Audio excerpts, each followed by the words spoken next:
오늘 시작 함께 하실래요? 안녕하세요. 세상이 보는 정보 아나운서 전주리입니다. 2025 하얼빈 동계 아시안게임에서 우리 쇼트트랙 대표팀이 역대 최고 성적을 거뒀죠.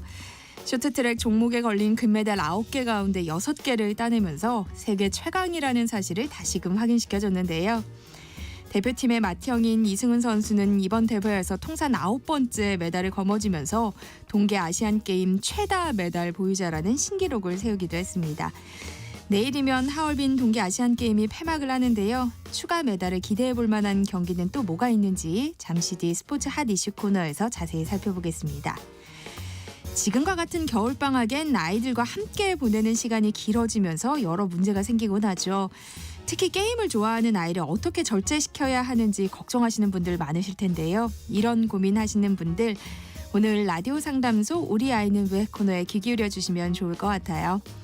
저희 방송은 KBS 1라디오 유튜브 채널을 통해서도 실시간으로 시청 참여하실 수 있습니다. 많은 관심 부탁드리면서 KBS 세상의 모든 정보 지금 시작합니다.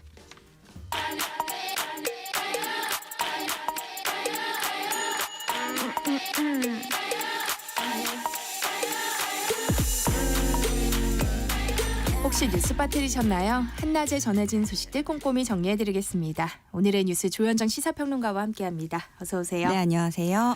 네, 지금 헌법재판소에서는 윤석열 대통령 탄핵 심판 8차 변론이 진행되고 있는데요. 오늘 변론에서는 정치인 체포 지시와 경찰의 국회 통제가 주요 쟁점이 될 것으로 보인다고요. 네, 그렇습니다. 이 끌어내라. 오늘은 이게 키포인트가 될 것 같은데 그러니까 계엄군이 국회에 투입된 경위 이게 핵심이 될 걸로 보여지고요. 오늘 증인이 조태용 국정원장, 김봉식 전 서울경찰청장, 조성현 수방사령부 제1경비단장 이렇게입니다. 근데 그중에서도 조성현 수방사 제1경비단장이 제일 주목받고 있거든요. 왜냐하면 유일하게 재판부가 골라서 직권으로 채택한 증인이에요. 계엄 당시에 이진우 전 수방사령관의 지시를 실행한 사람이고 국회 내부에 있는 인원을 끌어내라는 그 지시였는데 그런 이진우 수방사령관 지시를 이분이 부하들에게 전달을 하고 특전사가 국회의원들 끌고 나가는 통로를 확보하도록 지원하는 임무를 맡았다라고 공소장에도 적시가 돼 있습니다. 그럼 이거를 좀 오늘 확인할 텐데 그러니까 윤 대통령이 그 과정에서 했다는 말이 있잖아요. 본회의장으로 가서 4명이 이렇게 한 명씩 들쳐업고 나오라고 지시한 게 이 사람한테 전달이 됐다는 건데 그 사이 중간에 있던 이진우 수방사령관 같은 경우에는 5차 변론기일 때 질문 응답을 일체 거부를 했었고 그러면 이 조성현 단장이 오늘 무슨 말을 할지 주목이 되는 거고요. 조태용 국정원장 제일 처음으로 증인으로 들어가서 오전부터 지금 발언을 하고 있어요. 지금까지 나온 말로는 체포조 명단 본인은 받은 적이 없다라고까지 밝혔는데 추가로 홍정원 전 국정원 차장 주장에 대한 그런 질문이 나올 것이고 김봉식 전 서울경찰청장에 대해서는 국회 봉쇄를 왜 했는지 이유가 뭐였는지 또 체포조 운영 지원 어떻게 된 건지 이런 것들을 캐물을 것으로 보여집니다. 네, 예정된 변론 기일은 오늘이 마지막인데요. 헌법재판소는 추가 기일을 지정할지에 대해서 아직은 별다른 입장을 밝히지 않고 있어요. 네, 특히나 그 전에 한독수 총리하고 이경민 방첩사 직무대리에 대해서 증인 신청을 기각했잖아요. 그러면은 이제 법조계에서는 오늘로 끝내지 않을까 하는 관측도 커져가고 있는데 다만 한 가지 변수는 윤 대통령 측이 또 추가로 신청을 3명을 증인 신청을 했어요. 여기에 대해서 채택 여부를 평의를 거친 다음에 결론을 내리겠다라고 열어뒀기 때문에 막판 변수가 될 것이고 그리고 윤 대통령 측이 오늘 또 추가로 헌재를 향해서 법률을 어겼다면서 한독수 총리 증인 신청을 다시 한 상태거든요. 또 최상목 대행이 아직까지 마은혁 헌법재판관 후보자를 임명하지 않고 있기 때문에 네. 만약에 여기서 이제 권한쟁의 심판이 걸려 있는데 헌재가 국회 측에 손을 들어준다면 새로운 재판관이 들어와서 다시 또 증거 기록 파악하고 이런 시간이 또 필요할 수 있죠. 이런 것들이 변수가 될 텐데 그럼에도 결론은 아마 3월엔 나오지 않겠느냐라는 전망이 나오는 게 만약에 오늘 마지막 변론이라면 2월 말 3월 초가 되겠지만 증인이랑 변론 기일을 또 추가한다고 해도 그게 아마 한두 번 정도에서 끝날 거거든요. 그래서 이번 달 안에는 모든 절차가 끝난다고 할 수 있겠습니다. 그런데 탄핵 심판에 출석한 증인들과 관련해서 윤 대통령 측과 국회 측이 각각 회유 의혹을 제기하고 있는 상황이잖아요. 네, 그러니까 양측이 다 서로 너희 쪽이 증인 회유하고 있다라고 주장을 하고 있는 건데 네. 먼저 윤석열 대통령 측 주장은 더불어민주당이 곽종근 전 특정사령관을 회유했다라는 거예요. 원래 얼마 전부터 민주당의 박범계 의원 필두로 해서 곽종근 전 사령관은 좀 참작해줘야 된다라는 의견이 있었어요. 뭐 탄원서를 쓰자라거나, 왜냐하면 핵심 증언들을 내놨기 때문에 이 조사에 일조한 사람이니까 그거를 양형에 참작해줘야 된다라는 취지였는데, 윤 대통령 측은 거대 야당이 증인 선처에 앞장서고 있다, 이렇게 반발을 하고 있는 거고요. 또 국민의힘 성일종 의원 같은 경우에는 이분이 국방위원장인데, 민주당 의원들이 곽종근 전 사령관한테 질문 미리 불러주면서 대답을 연습시켰다, 리허설을 했다, 이런 주장을 했어요. 그러자 여기에 연루된 지목된 김병주, 박범계, 부승찬 의원은 사실 무근이다, 이렇게 일축했고, 이런 공방이 있었고, 반대로 국회 탄핵소추단 측에서는 일전에 김용현 전 장관 변호인단이 증인들 접견했잖아요. 뭐 이진우 전 사령관, 여인영 전 사령관 만났고 그때 무슨 얘기가 오갔겠느냐라는 거예요. 어떤 협박이 있었을 수도 있다. 또 이분들뿐만이 아니라 곽종근, 문상호 전 사령관도 접촉하려고 시도했던 것, 이런 것들을 문제 삼으면서 검찰이 이것과 관련해서 또 재판부에 경고를 요청하기도 했거든요. 왜 접견을 하냐.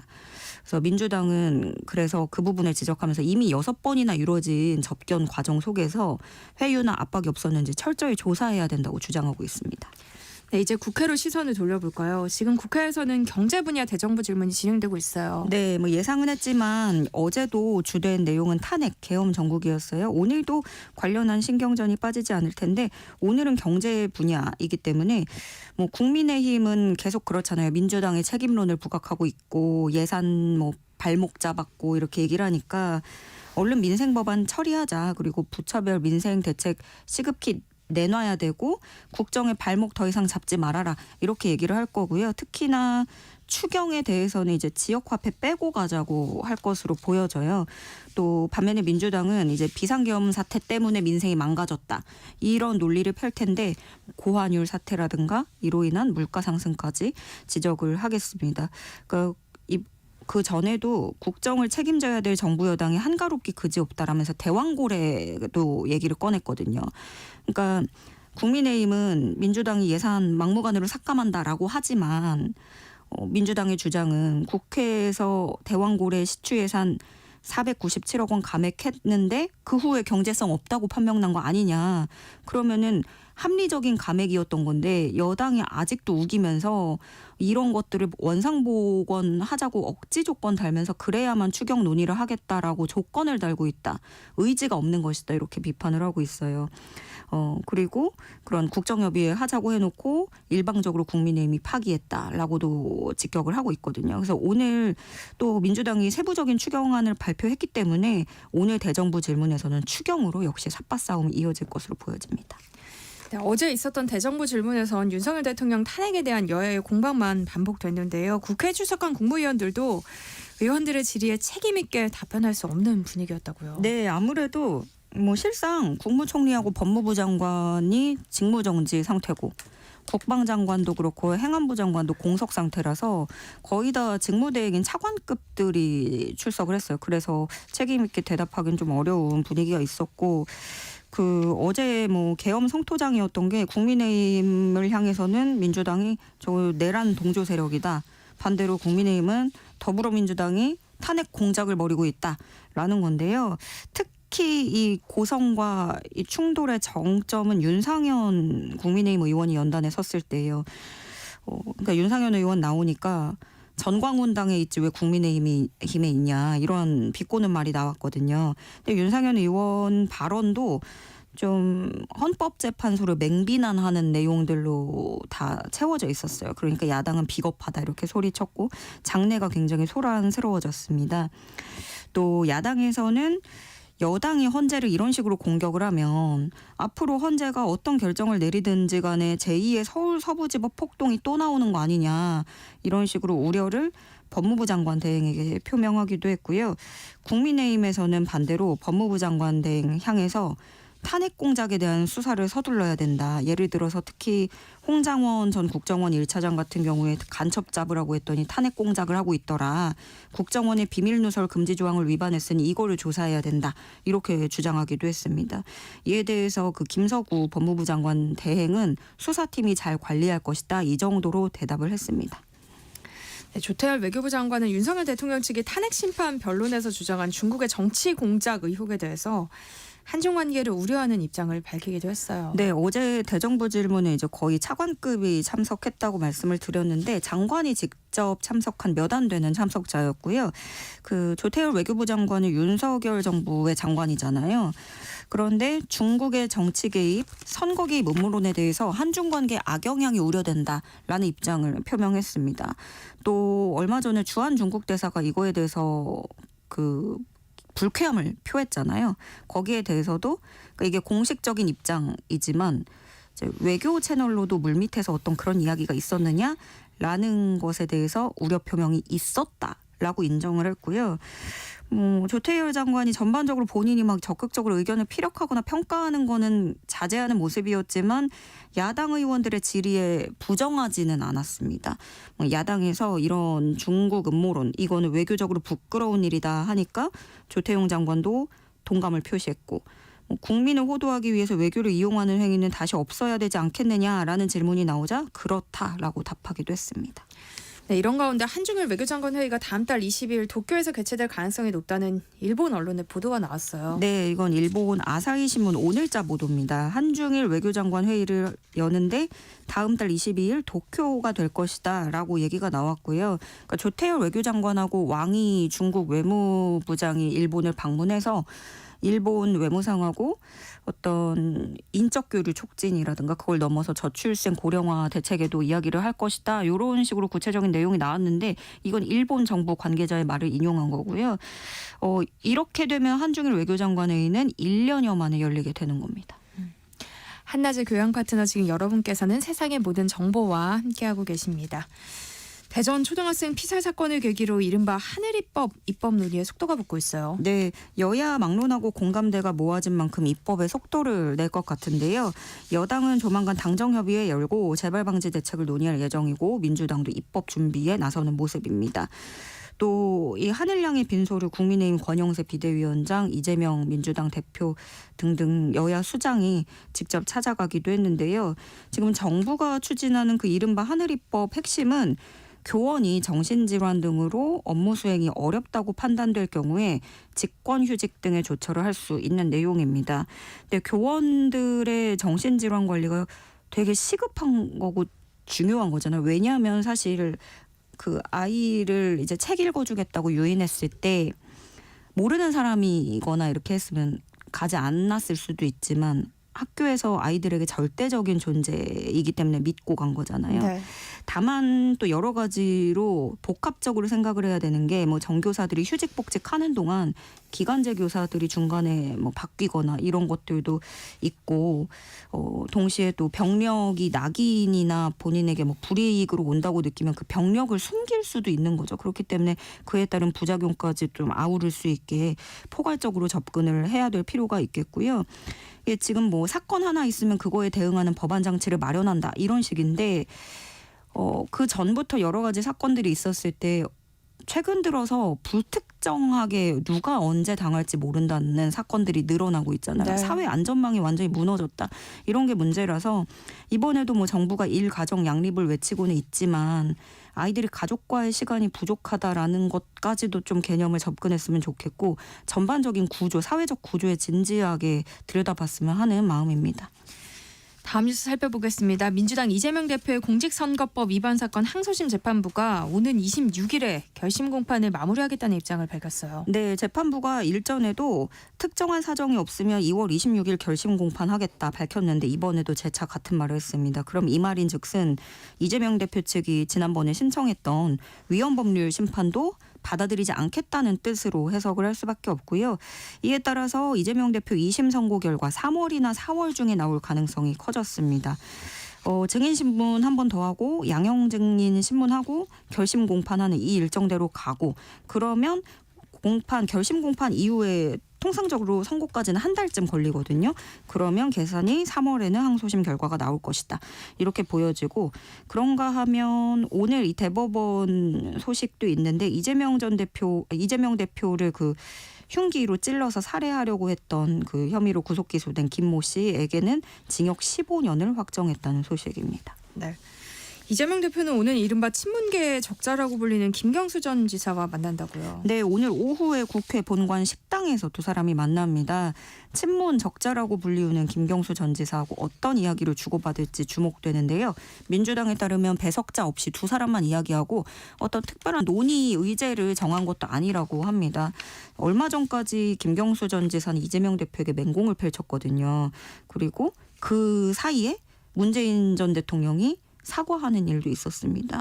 그래서 조기 대선 과정에서 그럼 김경수는 어디로 갈 것이냐 이 선택이 관심의 초점이 되겠는데 특히 김경수 전 지사가 또 얼마 전에 인터뷰에서 민주당에 등 돌린 분들이 돌아올 길이 있어야 된다라면서 또 그 이낙연 새미래민주당 상임고문을 향해서는 이런 식으로 누구는 찍어내고 안 된다라고 하는 사람한테는 함께하기 어렵지 않겠느냐 이렇게도 얘기를 했어요. 그러면 어떻게 이재명 대표하고 좀 손을 잡게 될지 좀 여러 가지 그런 고민이 엿보이는데 이재명 대표는 김경수 전 지사뿐만이 아니라 이번 달 안에 김부겸 전 총리, 임종석 전 청와대 비서실장 등과도 연달아 회동할 것으로 알려졌습니다. 네, 민주당은 오늘 35조 원 규모의 추가 경정 예산을 제안했죠. 네, 민생 회복과 경제 성장이 키워드입니다.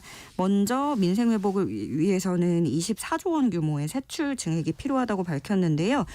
구체적으로는 민생회복 소비 쿠폰, 상생소비 캐시백, 8대 분야 소비 바우처, 지역화폐 할인 지원 등 소비 진작 4대 패키지 제안했습니다.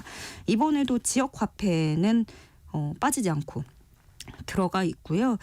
경제 성장 위해서는 11조 원 들어가는데 공공주택하고 SOC 투자, 청년 일자리, R&D 사업, AI 반도체 투자 확대 등에 대해서 예산 지원이 필요하다고 밝혔고요.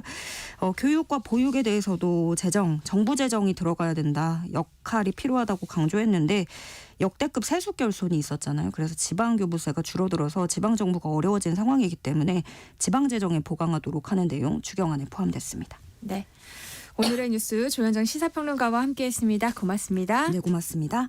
KBS 1라디오 세상의 모든 정보 함께하고 계신 지금 시각은 12시 38분입니다. 이 시각 교통정보 알아봅니다. 오늘은 사고 소식이 많습니다. 먼저 고속도로 상황인데요. 서해안고속도로 서울 쪽으로 대천 휴게소에서는 대형 화물차가 고장나 있습니다. 경부고속도로 서울 방향은 달래내 고개에서 반포까지 밀리고요.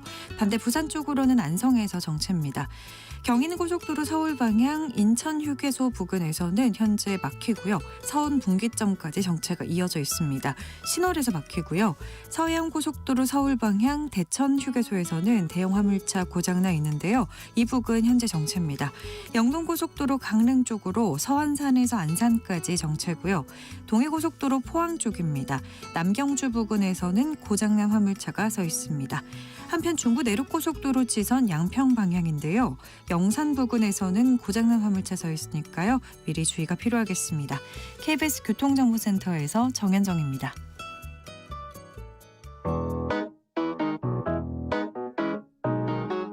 세상의 모든 정보는 청취자분들의 관심과 참여를 기다립니다. 방송 들으시면서 궁금한 점이 있거나 의견 공유하고 싶은 분들 계시면 문자 보내주세요. 추첨을 통해 모바일 쿠폰 보내드리겠습니다. 참여하실 번호는 샵 9730이고요. 짧은 문자 50원, 긴 문자 100원의 이용료가 부과됩니다. 콩 게시판을 통해서는 무료로 참여하실 수 있고요. KBS 1라디오 유튜브 채널을 통해서도 실시간으로 시청 참여하실 수 있습니다. 꼭 알아야 할 정보를 알기 쉽게 전달해드리는 세상의 모든 지식. 목요일엔 한 주간에 있었던 스포츠 소식 살펴보는 스포츠 핫 이슈 시간이죠. 정은호 KBS 스포츠국 PD와 함께합니다. 어서 오세요. 네, 안녕하세요. 8년 만에 열리는 하얼빈 동계 아시안게임 소식부터 짚어볼까요? 일단 한국 쇼트트랙 대표팀이 이번에 역대급 성적을 냈어요. 지난 파리올림픽 때도 그랬고 우리나라 대표팀들이 조금 그 기대를 안 하고 있을 때 좋은 소식이 나오는 것 같긴 합니다.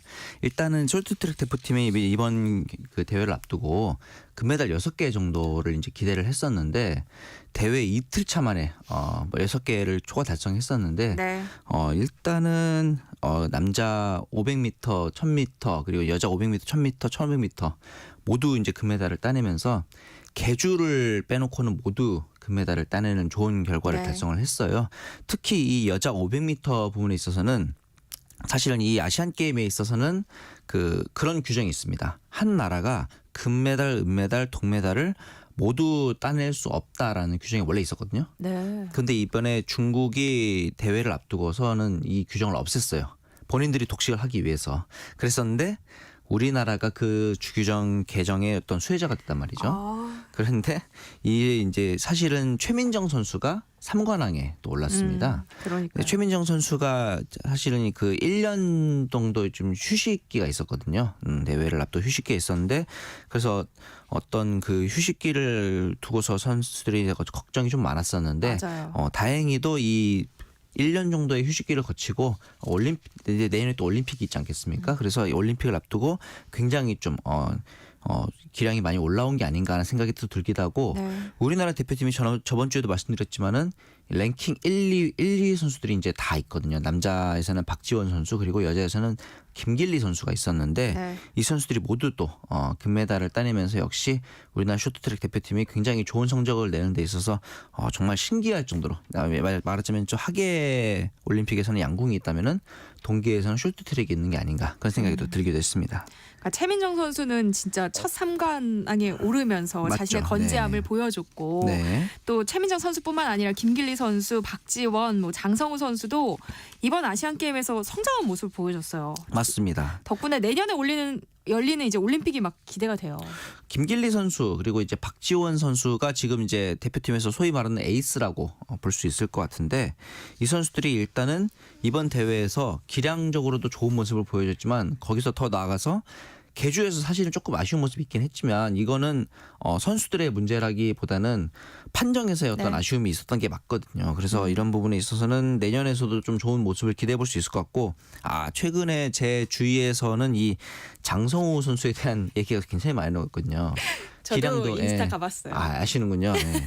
잘생겨가지고. 네. 근데 말도 정말 잘합니다. 이 언변도 굉장히 훌륭하고 여기다가 기량도 훌륭하고 네. 이런 선수들이기 때문에 제가 보기에는 내년에 열리는 올림픽에서 사실은 그 전에 있었던 이 베이징 동계올림픽에서 쇼트트랙이 금메달 2개 어떻게 보면 굉장히 좋은 성적이긴 합니다만 또 이제 또 더 많은 모습을 기대할 수 있는 부분이기 때문에 이런 부분에 있어서는 이제 계주뿐만 아니라 개인의 성적까지도 조금 더 좋은 모습이 보이지 않을까라는 생각이 또 들기도 합니다. 말씀해 주셨지만 계주에서 좀 석연치 않은 판정도 있었고 네. 또 중국 대표팀의 막말 논란까지 있었잖아요. 네. 이런 부분은 좀 씁쓸하긴 한데요. 어떻게 보셨어요? 이 막말 논란이라는 게 이 중국 대표팀의 순롱 선수가 경기 후에 이 미디어 믹스드 존을 빠져나가면서 고함을 친 거죠. 그러니까 막 뭐랄까 좀 약간 비속어까지는 아니지만은 굉장히 나쁜 말을 내뱉으면서 대한민국 대표팀에 대한 이야기를 했는데 네. 저는 순롱 선수가 그러는 게 되게 이해가 안 갔어요. 다른 선수가 그랬으면 저는 이해가 갔을 것 같은데 중국 대표팀에 순롱 선수가 어떤 그런 논란의 중심에 있었던 선수거든요. 대표적으로는 이 임효준 선수가 이제 중국으로 귀화를 했잖아요. 그러면서 이 선수에게 어떤 소위 말하는 밀어주기 파문이 있었단 말이죠. 이게 어떤 파문이었냐면 경기가 이제 그 남자 대표팀 경기가 끝난 다음에 저희 그 진선유 해설위원이 갑자기 저희한테 찾아왔어요. 네. 그 방금 열렸던 경기 다시 볼 수 있냐고. 그래서 뭐 다시 보실려나 보다. 그런데 이게 뭐였냐면은 순롱 선수가 넘어지는 척하면서 린샤오진 선수를 임효준 선수죠. 린샤오진 선수를 밀어주는 모습을 보였던 거예요. 이번 대회에서요? 네, 맞습니다. 그래서 네. 사실은 이 계주 말고는 선수들 간의 접촉이 금지되어 있습니다. 그 선수들에게 도움을 줄 수 있는 행위는 금지가 되어 있는데 네. 이게 굉장히 좀 애매한 부분이었어요.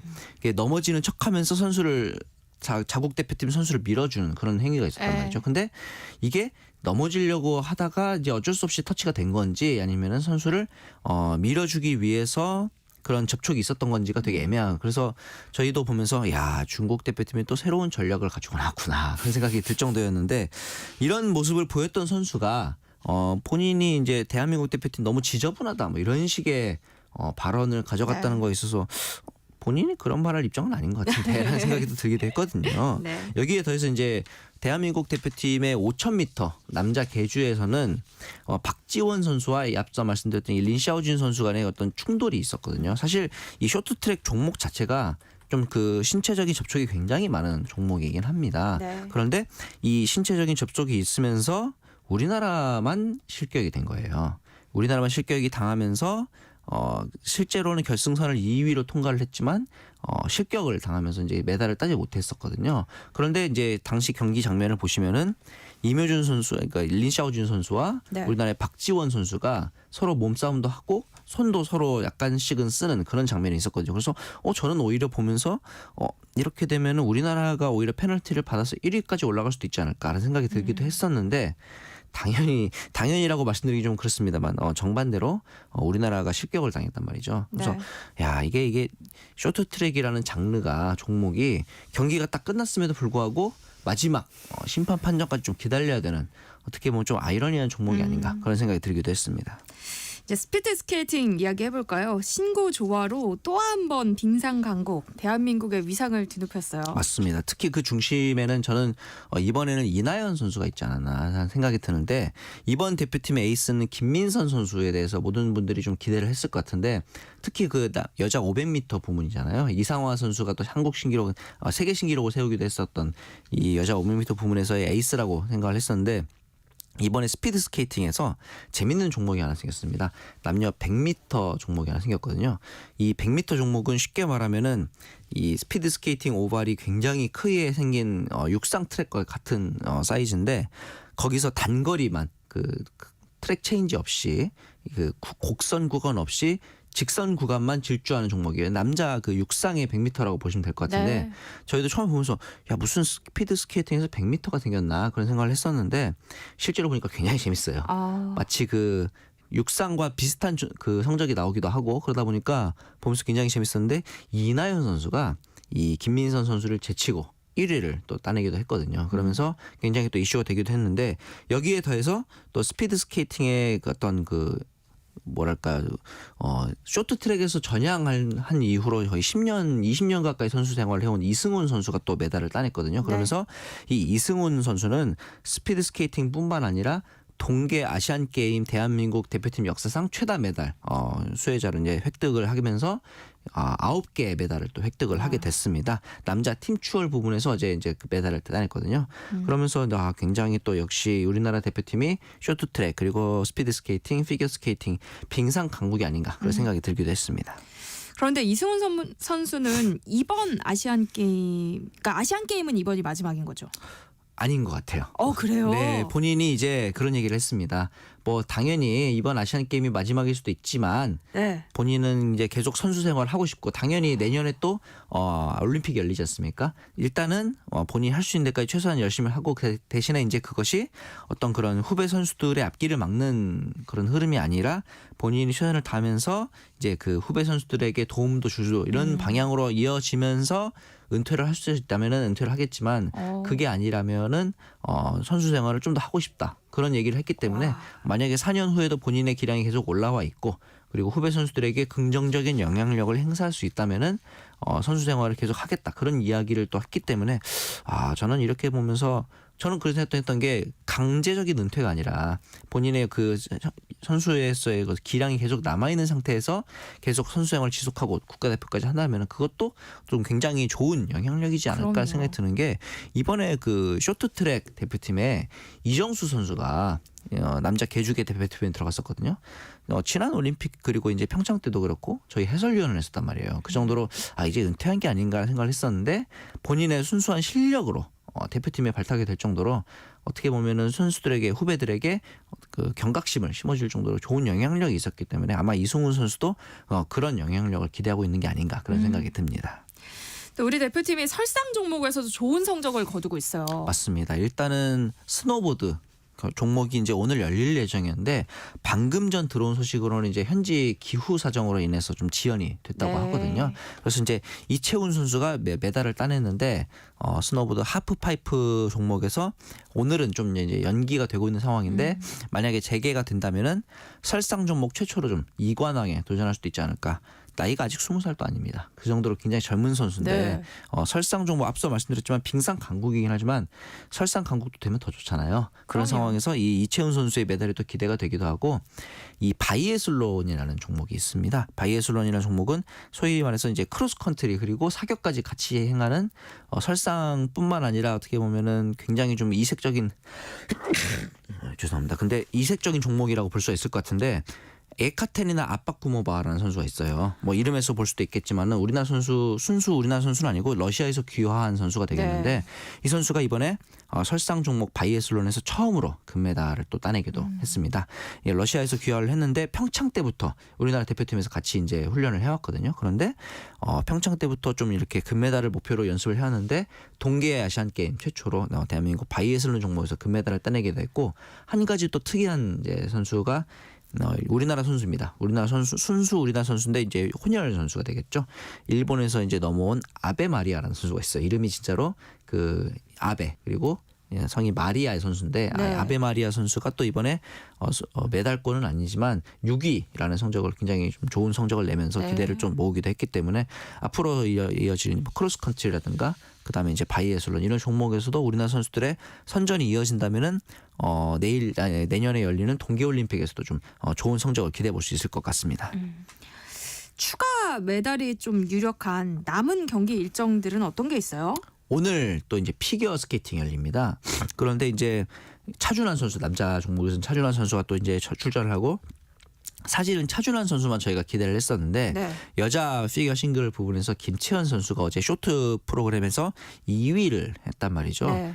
굉장히 좀 좋은 연기를 보여줬기 때문에 저희 생각에는 또 이제 차준환 선수 그리고 김채연 선수가 남은 기간 동안 이제 아마 오늘 밤에 열릴 것 같은데 메달권에 입성하지 않을까 하는 생각이 들기도 합니다. 그리고 아이스하키 대표팀이 오늘 또 이제 잠시 후에 한일전을 또 치르게 됩니다. 가위바위보도 지지 말라는 게 한일전이라는 얘기를 또 하기도 저희가 하지 않습니까? 네. 그러면서 이 한일전에서 좋은 결과를 내고 지난 동계 아시안 게임에서 은메달을 따냈기 때문에 아마도 이번에는 가장 좀 난적으로 꼽히는 카자흐스탄과의 결승전을 앞두고는 금메달을 노리지 않을까 생각이 들기도 하고 이제 폐막일인 14일에는 남자 여자 컬링 대표팀이 또 이제 결승을 앞두고 있기 때문에 이 경기에서도 좀 좋은 성적을 기대해 본다면은 역대 최고 성적까지도 아마 기대할 수 있지 않을까 생각이 듭니다. 다음은 대한축구협회장 선거 소식 살펴보겠습니다. 사연임에 도전하는 정몽규 후보 자격 시비가 있었는데요. 일단 법원이 정몽규 후보 손을 들어줬어요. 맞습니다. 이 축구협회에 대한 특정 검사 결과 발표가 이제 있었는데 지난해 11월에 있었던 부분에 대해서 정 회장을 포함해서 협회 임직원 16명의 문체부가 요구를 해왔던 상황이었거든요. 근데 이에 대해서 축구협회 자체적으로 이 처분에 대한 취소를 요구하는 행정소송 그리고 집행정지 신청을 지난 21일에 신청을 했었거든요. 그래서 이제 지난 핵심은 그거였죠. 정몽규 회장의 선거 후보 자격이 유지될 수 있는가 네. 이 부분이었는데 결국은 이 판단에 대해서 유보하기로 하면서 제55대 회장 선거 후보 자격이 유지되게 됐습니다. 그러면서 다가오는 26일에 열리는 축구협회장 선거에는 정몽규 회장 그리고 서정무 전 축구대표팀 감독 신문선 명지대 초빙 교수가 함께 출마를 하게 되겠습니다. 네, 마지막으로 LPGA 소식 살펴볼게요. 파운더스컵에서 3차례나 우승한 적이 있었던 고진영 선수가 네. 이번에 4번째 우승을 노렸어요. 맞습니다. 그런데 조금 이제 아쉽게 됐죠. 네, 물론 좋은 성적이긴 네. 합니다만은 지난 시즌에 우리나라 대표팀의 성적이 그렇게 좋지 않았기 때문에 조금 이번 시즌을 앞두고는 기대가 있었는데 파운더스컵에서 이제 우승을 따내지는 못했습니다만 세계 랭킹이 한때 12위까지 밀렸었거든요. 세계 랭킹 1위를 따냈던 선수인데 그런데 이번에 다시 7위까지 올라왔습니다. 그러면서 이제 이번 시즌을 앞두고는 굉장히 좀 좋은 성적을 LPGA에서 기대해봐도 좋지 않을까 네. 그런 생각이 들기도 합니다. 앞서 이제 참고로 말씀드리면은 넬리 코달, 리디아 골, 인러닝 이렇게 3명의 선수가 1, 2, 3위를 달리고 있는 상황이 되겠습니다. 네, 스포츠 하디슈 정현우 KBS 스포츠국 PD와 함께했습니다. 고맙습니다. 네, 감사합니다. KBS 세상의 모든 정보 1부 순서는 여기서 마무리하겠습니다. 그럼 전 잠시 후 2부에 돌아올게요.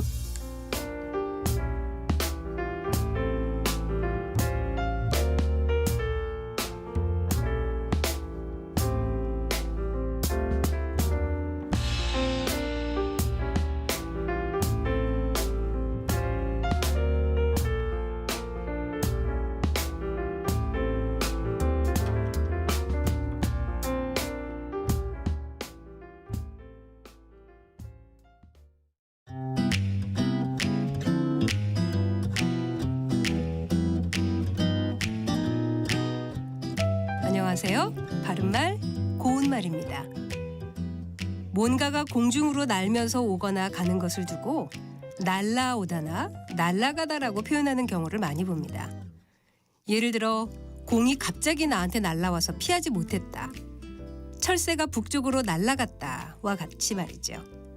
그런데 이 경우에 날라오다나 날아가다는 올바른 표현이 아닙니다. 동사 날다를 잘못 활용하는 경우가 꽤 있는데요. 날다는 날고, 날아, 나니, 나는과 같이 활용합니다. 아마 날라오다나 날아가다로 발음하는 것이 더 편해서 이런 잘못된 표현이 나오는 것 같은데요. 날아오다와 날아가다가 맞는 표현입니다. 반면에 날라오다란 표현이 가능한 경우도 있는데요. 이때는 동사 나르다와 관계 있는 것입니다. 이삿짐을 나르다. 그는 화분을 옥상으로 날랐다와 같이 물건을 한 곳에서 다른 곳으로 옮기다라는 뜻으로 쓸 수 있죠. 동사 나르다는 불규칙 활용을 하는 동사로 나르고, 나르지, 날라 등으로 활용하기 때문에 짐을 날라오세요와 같이 사용하는 것입니다. 그리고 앞서 말씀드린 동사 날다와 관련된 날아오다와 날아가다는 그 자체가 동사이므로 붙여서 쓰지만 동사 나르다와 관련된 날라오다와 날아가다는 앞부분의 날라와 뒷부분의 오다와 가다를 띄어서 쓴다는 점에도 차이가 있습니다. 지금까지 바른말 고운말 아나운서 국혜정이었습니다.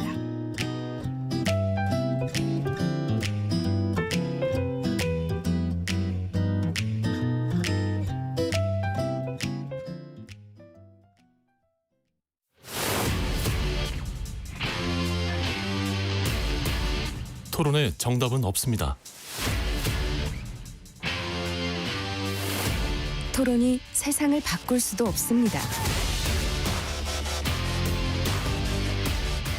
하지만 질문은 새로운 세상을 만들 수 있습니다. 질문으로 올바른 세상을 만드는 첫걸음. 평일 저녁 7시 20분 KBS 열린 토론.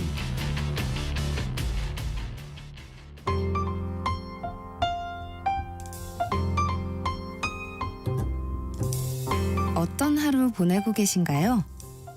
눈코 뜰 새 없이 바쁘게 지나가는 한 주. 월요일부터 금요일, 매일 밤 10시부터 12시까지는 오롯이 당신만을 위한 시간입니다. 당신을 위한 지식 쉼터. 오늘 밤 일라디오.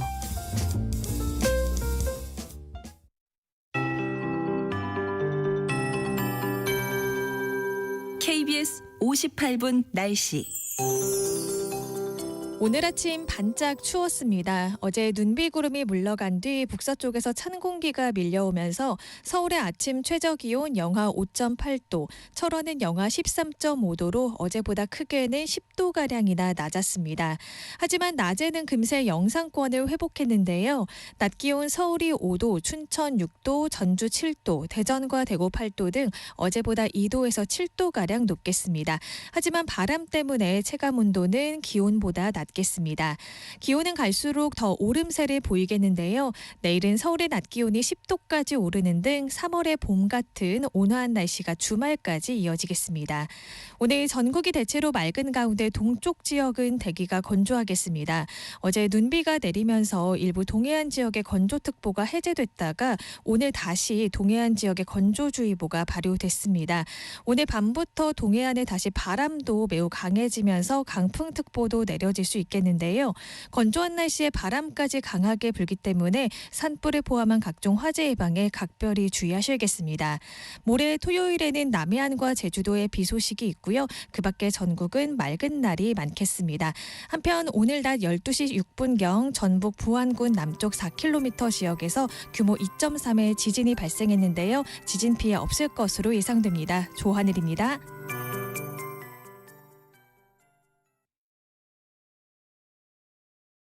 정성을 다하는 국민의 방송 KBS가 한시를 알려드립니다. AM 711kHz, FM 97.3MHz, KBS 1라디오입니다. HLKA.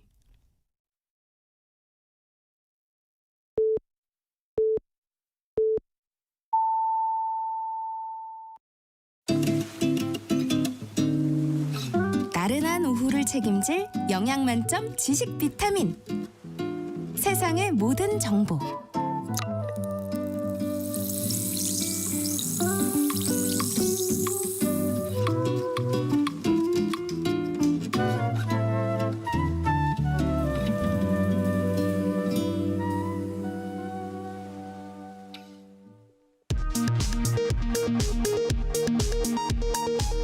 오늘 오전 시작된 윤석열 대통령 탄핵 심판 8차 변론에서 윤 대통령 측 대리인단은 헌법재판소가 불공정한 진행을 계속하면 중대 결심을 하겠다고 밝혔습니다.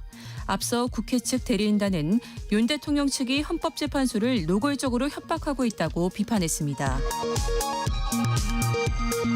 문형배 헌법재판소장 권한대행이 자신의 전화번호가 인터넷에서 유출된 데 대해 경찰에 적극 수사를 촉구했습니다. 윤 대통령 지지자들은 해당 번호로 공격적 내용의 문자 메시지 등을 연달아 보냈습니다. 지난해 1월 이재명 더불어민주당 대표를 흉기로 살해하려고 시도한 60대 남성에게 징역 15년형이 확정됐습니다.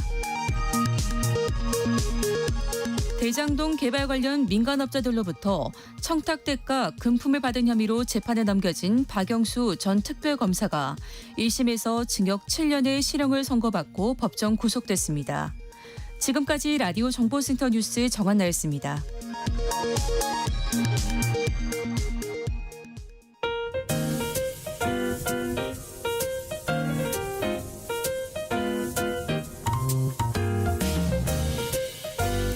정신없이 바쁜 하루. 지금 우리 주변에서 벌어지고 있는 사건 사고 소식들 한숨 돌리며 살펴보시죠. 하프타임 뉴스 임선우 뉴스캐스터와 함께합니다. 어서 오세요. 안녕하세요. 최근 해양 사고가 자주 발생하는데요. 어제 제주에 이어 오늘은 서해안에서 사고가 있었어요. 네, 최근 선박 침몰, 전복 화재 등 대형 해양 사고가 연이어 발생하고 있습니다. 오늘 아침에는요, 전북 부안에서 조업 중이던 34톤급 근해 통발 어선 신방주호에 불이 났는데요. 총 11명이 승선해 있던 것으로 파악됐고 현재 5명을 구조한 상태입니다. 해경은 실종자가 선박 안에 있을 가능성과 바다로 대피했을 가능성을 모두 열어두고 인근 해상에 대한 수색과 구조 작업을 벌이고 있고요. 그리고 어제 늦은 저녁에도 사고가 있었는데 제주 해상에서 어선이 전복돼 구조를 요청한다는 신고가 접수됐습니다. 현장에 도착했을 때는 승선원 10명이 탄 32톤급 연승어선이 이미 뒤집힌 채였다고 합니다. 해경은 사고 해역에서 표류하던 선원 1명을 비롯해 구명벌을 타고 있던 선원 3명과 선체 위에 있던 선원 1명 등 모두 5명을 긴급 구조했습니다. 구조된 선원은 한국인 선장과 인도네시아인 선원 1명, 베트남 선원 3명인데요. 병원으로 이송돼 치료를 받고 있고 일부는 저체온증을 호소했지만 건강 상태는 양호한 것으로 전해졌습니다. 이후에도 해경은 실종된 한국인 선원 5명을 찾기 위해 수색 작업을 총력을 기울이고 있는데요. 조금 전 실종 선원으로 보이는 시신 한 구가 발견됐는데 지문 확인 등을 통해 정확한 신원을 확인할 예정이라고 하고요. 그런데 이 사고 해역에 풍랑주의보가 내려지면서 초속 20m가 넘는 바람이 강하게 불고 있고 또 3m에 이르는 높은 파도가 있는 데다 추위로 인해 수색 작업에 어려움을 겪고 있다고 합니다. 높은 파도와 추위를 견디며 수중 수색과 선체 타격 시험을 하던 해경 구조대원이 피로 누적으로 산소 포화도가 급격히 떨어져 병원으로 긴급 이송되는 등 아찔한 상황이 벌어지기도 했는데요. 다행히 생명에는 지장이 없다고 합니다. 열악한 상황에도 구조에 최선을 다해주고 계신 분들께 감사 말씀드리고 나머지 선원도 한시빨리 구조되길 바랍니다. 날이 추워서 더 걱정인데요. 그래도 기세등등했던 뒤끝 추위가 곧 물러간다고요. 네, 오늘 아침 기온이 어제보다 많게는 10도 가까이 떨어져 추웠지만 낮부터 기온이 빠르게 오르고 있습니다. 전국이 대체로 맑은 가운데 서울의 낮 기온은 영상 5도, 강릉과 광주 7도, 부산 10도 등 어제보다 1에서 7도가량 높겠고요. 내일은 서울의 기온이 10도까지 올라가는 등 3월 중순 같은 봄 날씨를 보이겠습니다. 다만 최근 내린 눈이 얼어붙어 길이 미끄러운 곳이 여전히 많으니까요. 운전하실 때 차간 거리 넉넉히 두고 서행 운전하는 거 잊지 마시고요. 오늘은 또 강한 바람에도 주의가 필요합니다. 해안가 일부와 남부 내륙에 강풍특보가 발효 중인 가운데 순간 초속 20m 이상의 돌풍이 몰아치겠고요. 강원 동해안은 대기가 매우 건조해서 작은 불씨가 큰 불로도 번질 수 있으니까 불씨 관리 철저히 해주셔야겠습니다. 뒤끝 추위도 어느 정도 끝이 보이는 모습인데요. 주말에도 평년보다 온화하다고 하니까요. 간만에 나들이 계획 세워보시는 것도 좋겠습니다. 대전에서 충격적인 초등학생 흉기 살해 사건이 벌어진 이후 아이들 안전을 위해 돌봄 시스템을 개선해야 한다는 목소리가 커지고 있어요. 네, 믿었던 학교에서마저 이런 충격적인 일이 벌어지면서 방과 후 혼자 놓이게 되는 아이들을 우려하는 목소리가 점점 더 커지고 있습니다. 특히나 요즘은 맞벌이 가정이 많다 보니까 아이들이 수업을 마치고 나 홀로 하굣길 오르는 경우가 대부분이잖아요. 절반 이상이 어른 없이 혼자 또는 또래끼리 집으로 가는 모습 쉽게 볼 수 있습니다. 교육부의 올해 돌봄 학교 운영 길라잡이에 따르면 정규 수업이 끝나고 추가 수업을 듣거나 돌봄 교실을 이용하는 초등학생들은 보호자 동행 귀가를 원칙으로 하고 있고 또 보호자가 없을 때는 이를 대비해서 대리인을 미리 지정해서 함께 집으로 가야 한다 하고 있지만 현실은 조금 다른 모습입니다. 전문가들은 맞벌이 부부가 늘어나면서 이렇게 하굣길 공백이 생기고 있다 지적하면서 대책이 필요하다 입을 모으고 있는데요. 맞벌이 부모가 많은 국내 특성상 보호자가 아이를 데리고 가는 걸 법적으로 의무화하는 건 사실상 불가능하기 때문에 지역사회 어르신의 일자리 사업과 등하교 도우미를 연계해서 도움을 줄 수 있는 서비스 등을 활성화할 필요가 있다 조언합니다. 정규 수업 뒤에도 아이들을 학교가 돌보는 늘봄 학교는 2년 전부터 시행돼 왔는데요. 하지만 이를 담당할 전담 인력이 부족한 점도 큰 문제로 꼽히고 있습니다. 늘봄 학교에 참여하는 1학년 학생은 지난해 28만 명에 육박한 반면 전담 인력은 9천 명이 채 안 돼 한 명당 30명이 넘는 아이를 관리한 셈인데요. 정부는 늘봄 학교 운영체제 구축과 전담 인력 확보의 법적 근거를 마련하기 위한 늘봄 학교 지원 특별법 제정을 지난해 하반기까지 추진하겠다고 밝혔지만 해를 넘겨서도 지지부진한 상태고요. 교내 치안을 관리하는 학교 전담 경찰관도 1인당 10개 이상의 학교를 담당하는 등 인력이 부족하다는 지적이 꾸준히 제기되고 있습니다. 네, 이번 사건 이후에 호신용품을 구입하거나 자녀의 스마트폰에 위치 추적 어플을 설치하는 학부모가 늘었다고요. 네, 아이가 학교에 있을 때만큼은 안심했는데 이젠 학교에서도 무슨 일이 생길지 모른다는 두려움이 커지면서 부모가 직접 나선 건데요. 아이의 스마트폰에 위치 추적과 주변 소리 듣기 기능이 있는 앱을 깔기도 하고요. 호신용품을 구입하는 분들도 많습니다. 초등학교 3학년 딸을 둔 한 학부모는 구조 요청 기능이 있는 앱을 설치하면서 더 이상 안전지대도 안전한 사람도 없다며 사건이 순식간에 일어난 걸 보니 이젠 아이에게 위험하면 엄마에게 전화하라는 말만 할 수는 없다 말하고요. 해당 앱 관계자는 대전 사건 이후 앱 다운로드 수와 검색량이 늘어난 걸 체감한다 말하기도 했습니다. 또 아이가 실제 위급한 상황에 맞닥뜨리게 될 때를 대비해서 호신용품을 구입하는 부모도 많은데요. 경보기부터 호신용 스프레이, 후루라기 등이 불티나게 팔리고 있다고 합니다. 한 호신용품 업체는 평소보다 주문량이 서너 배는 많아졌다 말하고요. 방범복과 가스총을 찾는 문의도 많다고 하네요. 학부모들은 혹시 몰라 호신용품을 사가면서도 끝까지 쓸 일이 없었으면 한다 말하고요. 일부 맞벌이 학부모는 아이 친구 부모에게 픽업을 부탁하는 등 내 아이는 내가 지키자는 분위기가 빠르게 퍼지고 있습니다. 그런데 이런 어플을 두고 교권을 침해할 수 있다는 지적도 나오고 있어요. 네, 사건이 벌어진 다음 날 학부모들의 온라인 커뮤니티에서는 위치 추적 앱에 대한 정보가 많이 공유됐습니다.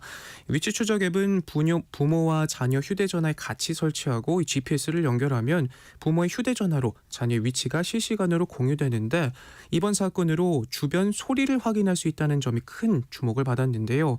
학부모들은 이번 사건에 분노하면서 이 앱을 통해서라도 아이 지키기 지키기에 나서야 한다는 목소리를 키우고 있고요. 반면 초등학교 교사들이 이용하는 인터넷 커뮤니티엔 이런 목소리가 교권 침해로 이어질 수 있다 우려하고 있습니다. 특정 교사의 비상식적인 범죄 행위를 교육계 전체 문제로 확대하는 사회적 분위기가 교육 현장의 교사 감시를 당연하게 만들 것이라 보고 있는 건데요. 인터넷 교사 커뮤니티에도 교실에서 도청되고 있다고 생각하고 수업을 해야겠다, 청취 기능 앱을 금지시켜야 한다 같은 글들이 올라오고 있고요.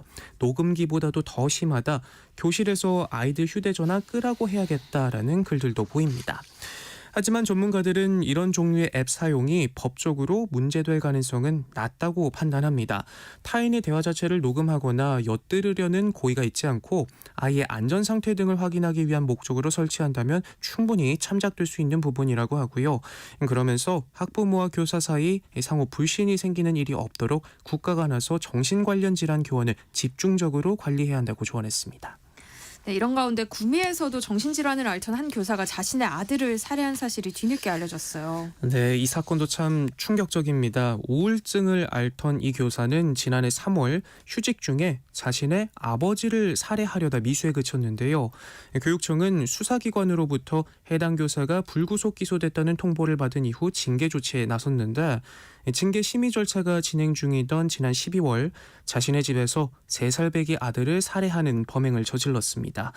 경찰 조사 결과 존속살해 미수 사건으로 징계위원회에 회부되고 재판을 받게 되자 평소 앓고 있던 정신질환이 더 심해졌던 것으로 드러났는데요.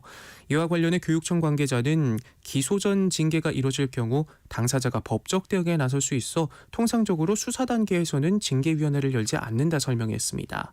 최근 대전에서 벌어진 사건도 가해 교사가 아이를 살해하기 전 동료 교사에게 위협 행동을 하는 등 조짐을 보였지만 결국 안일함이 이를 키웠죠. 이 때문에 교육당국이 정신질환을 겪는 교원 관리를 강화해야 한다는 지적이 잇따르고 있습니다.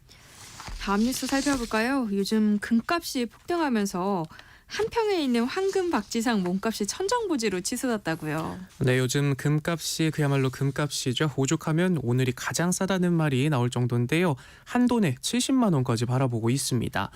때 아닌 금값 랠리에 지난 2008년 순금 162kg을 들여 만든 한평 황금 박쥐상의 몸값도 덩달아 치솟고 있는데요. 현재 평가액만 무려 260억 원이 넘습니다. 제작 당시 28억 원이 투입돼 혈세 낭비 논란이 일기도 했는데 알고 보니 최고의 투자였고요. 현재 가치는 제작비의 10배 이상으로 뛰었고 일각에선 서학개미들의 사랑을 한몸에 받는 테슬라나 엔비디아, 더 나아가서 비트코인보다도 성공적인 투자다라는 평가까지 나오고 있습니다. 또 황금박쥐상을 만들고 남은 금과 보석을 활용해 만든 오복포란의 값어치도 현재 30억 원이 넘는데요. 만드는데 고작 6천만 원밖에 안 들었다고 하니까 이 정도면 워런 버핏도 올고 갈 정도입니다. 최근 금값은 트럼프 미국 대통령 취임 이후 관세 전쟁 등으로 연일 정책 불확실성이 커지자 글로벌 투자자들이 전통적 안전자산인 금에 몰리면서 고공행진을 이어가고 있는데요. 시장에선 이 같은 상승 흐름이 당분간 이어질 것이라는 전망이 지배적이고요. 사재기 우려까지 커지면서 조폐공사가 금 판매를 일시 중단하기도 했고 국제 금 시장에서도 품귀 현상이 빚어지고 있습니다. 요즘 지갑 없이 폰으로 결제하는 분들 많은데요. 더 나아가서 이제는 얼굴 인식으로도 결제가 가능하다고요. 네, 정말 어르신들 말씀처럼 요즘 참 세상 좋아졌다 싶은데요. 휴대폰 결제 놀랐던 것도 엊그제 같은데 이젠 아무것도 챙기지 않아도 물건을 살 수 있다고 합니다. 동네 편의점에서 얼굴이 지갑이 되는 시대가 현실로 다가왔습니다. CU와 GS25, 세븐일레븐 편의점 3사는 토스와 협력해 안면인식 결제 서비스 페이스페이를 선보이기로 했는데요. 기존 일부 점포에서 시범 도입을 한 적은 있었지만 이렇게 전 점포에서 전면 상용화되는 건 이번이 처음이라고 하네요.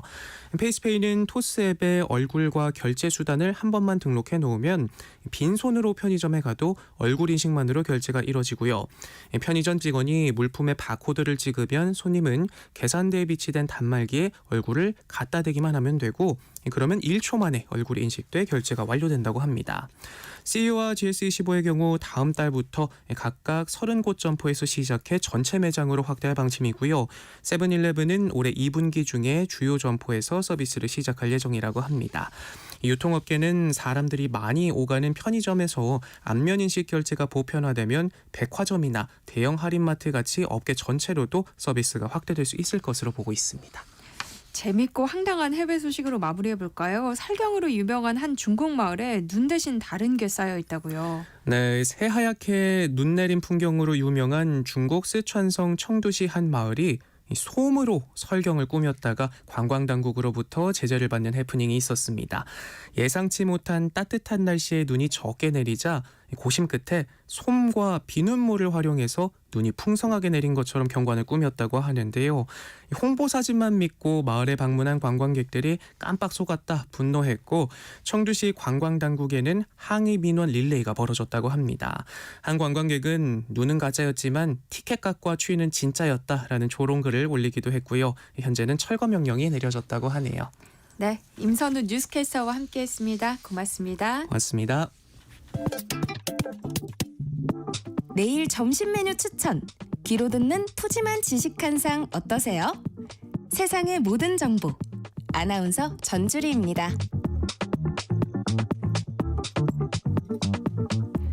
오늘도 참으리는 새기며 육아서를 뒤적이고 계실 이 시대의 엄마 아빠를 위한 시간입니다. 라디오 상담소 우리 아이는 왜 소아청소년 정신건강의학과 정영경 전문의와 함께합니다. 어서 오세요. 네, 안녕하십니까. 네, 오늘은 어떤 얘기 해볼까요?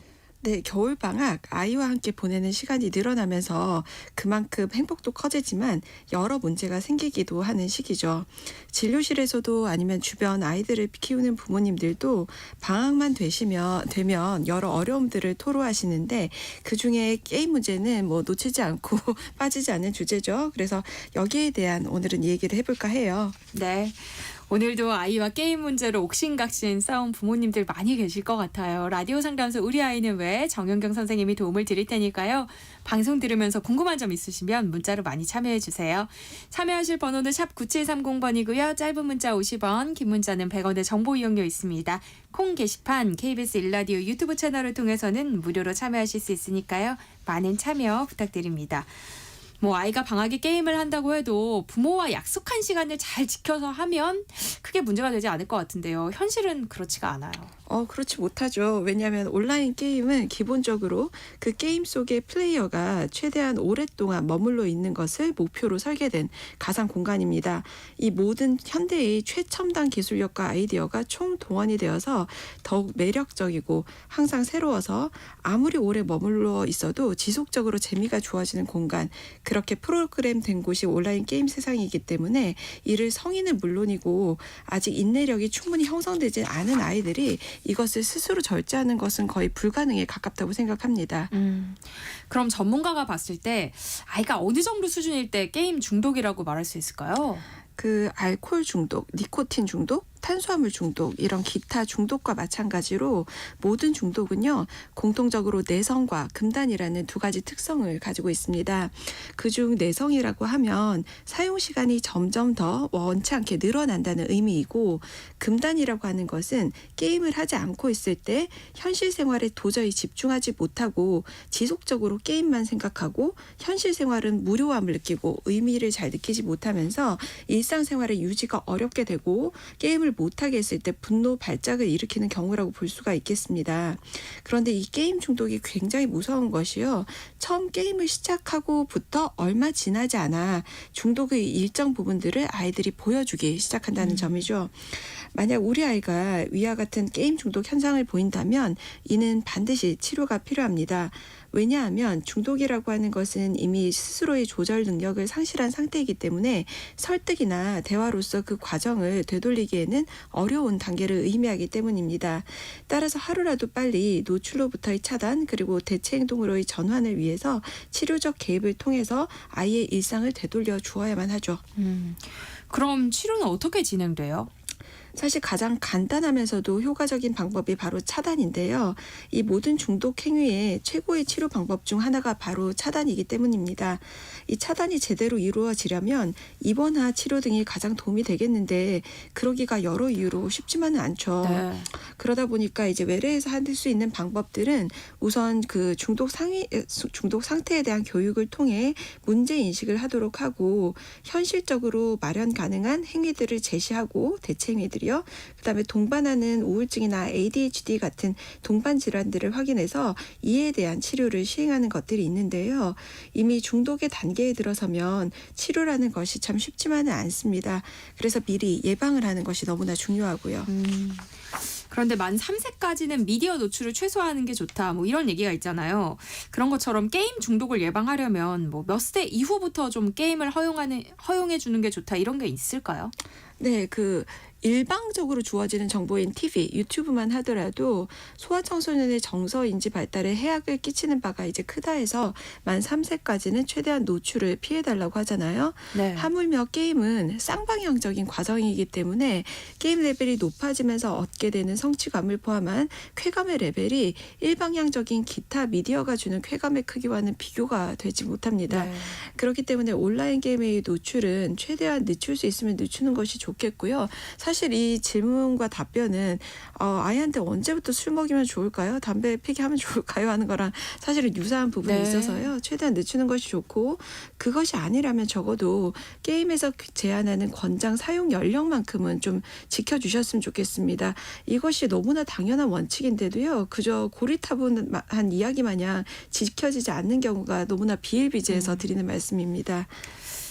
뭐 최대한 안 주면 좋은데 현실적으로는 그게 참 쉽지 않잖아요. 선생님도 자녀를 키우고 계시니까 그럼 선생님은 몇 세부터 아이들에게 온라인 게임을 허용해 주셨어요?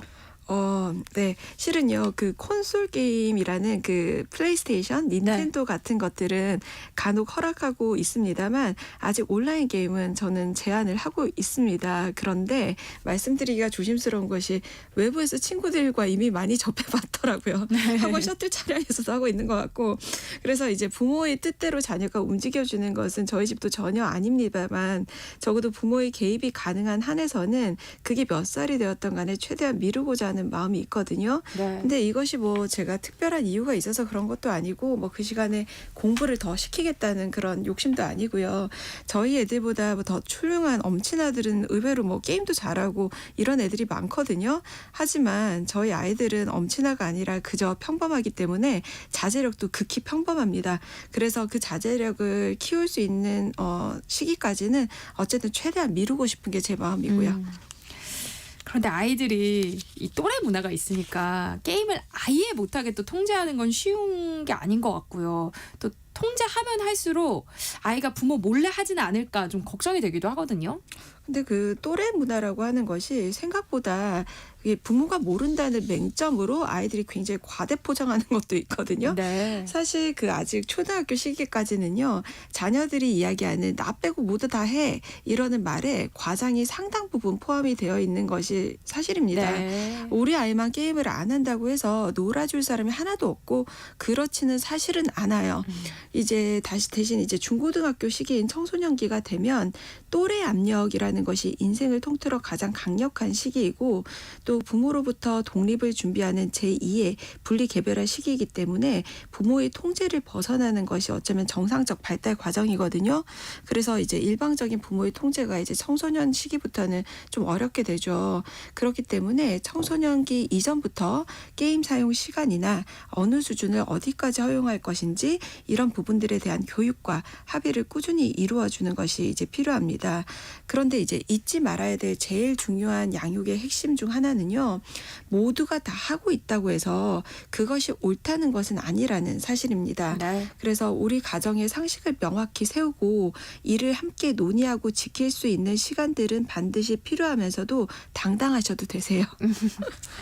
부모 입장에서 뭐 게임에 빠져서 규칙적인 생활을 하지 않는 것도 걱정이지만 게임하면서 좀 안 좋은 이 온라인 문화를 아이가 습득하지는 않을까 이것도 걱정이거든요. 자라나는 시기에 아이들에게 이런 게임 문화가 미치는 영향은 어느 정도일까요? 네, 확증 편향이라고 하죠. 온라인 세계에서는요. 하나의 주제에 접근하면 이제 그와 유사한 주제들 그리고 관심사를 공유하는 유사한 공동체가 만들어지면서 그곳에서 사용하는 어휘, 가치 판단과 같은 것들이 점차 단단해지면서 이것이 마치 일반 상식처럼 혼돈되어서 인식되게 될 수 있습니다. 특히 온라인 게임을 해보시면 아시겠지만 채팅창에서 정말 엄청난 비속어와 욕설들이 그야말로 필터 없이 일상어처럼 사용되고 있거든요. 네. 그러다 보니 그런 언어들이나 가치관들이 게임 밖 일상에서도 처음에는 문득문득 좀 더 지나면 아주 자연스럽게 모든 공간과 시간 속에서도 스며들게 되어서 진짜 어머님의 귀 주변을 아연실색하게 만들게 되는 경우들이 많습니다. 네.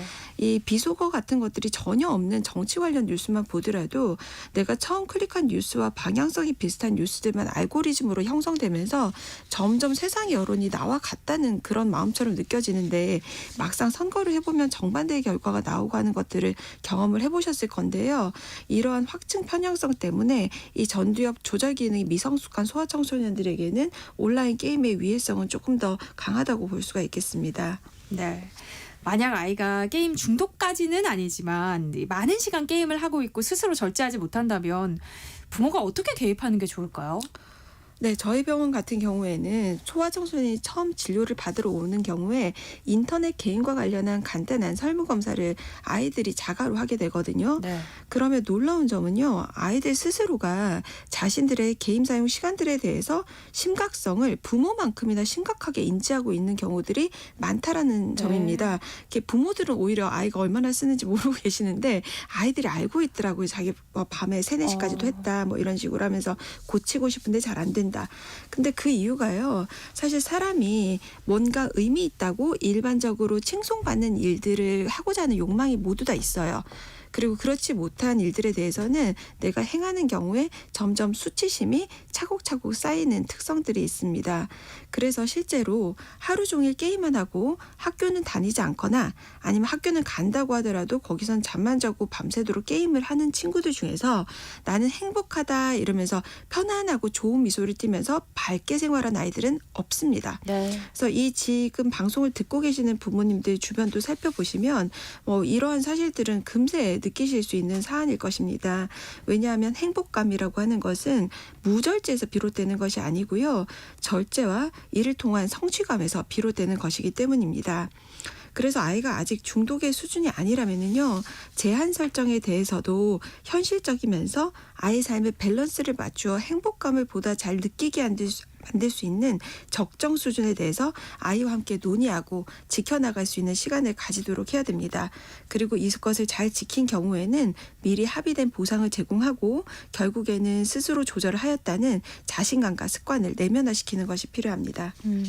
그런데 아이가 약속 시간을 지키지 못한다고 해서 뭐 갑자기 컴퓨터 전원을 꺼버리거나 휴대전화를 압수하는 건 굉장한 부작용이 있을 것 같은데요. 네, 뭐 너무 싫을 것 같은데요. 그래서 엄청난 부작용이 있죠. 그것은 뭐 말할 것도 없고요. 네. 그런데 만약 컴퓨터 전원을 꺼버리거나 휴대전화를 압수한다는 것이 미리 합의된 내용이라면 그것은 예외 없이 진행하는 과정이 필요하죠. 네. 예, 약속한 시간을 지키게 하도록 뭐 핸드폰 타이머, 구글 타이머, 뭐 포모도로 타이머 이런 것들을 통해서 눈으로 몇 분이 남았는지 쉽게 볼 수 있게 만드는 타이머를 이용하는 것도 방법이고 모바일 펜스 등 같은 어플들을 사용해서 네. 지정된 시간에만 자동으로 켜지고 꺼지도록 하는 것도 직접 선을 이제 부모가 뽑는 이런 모습들을 보이는 것보다는 조금은 더 받아들이기가 수월할 테고요.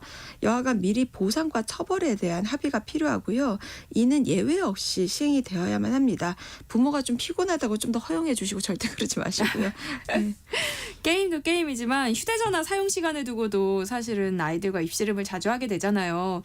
이 휴대전화 사용 시간 제한도 게임처럼 좀 아이와 대화를 통해서 가정마다 룰을 정하는 게 필요할 것 같아요.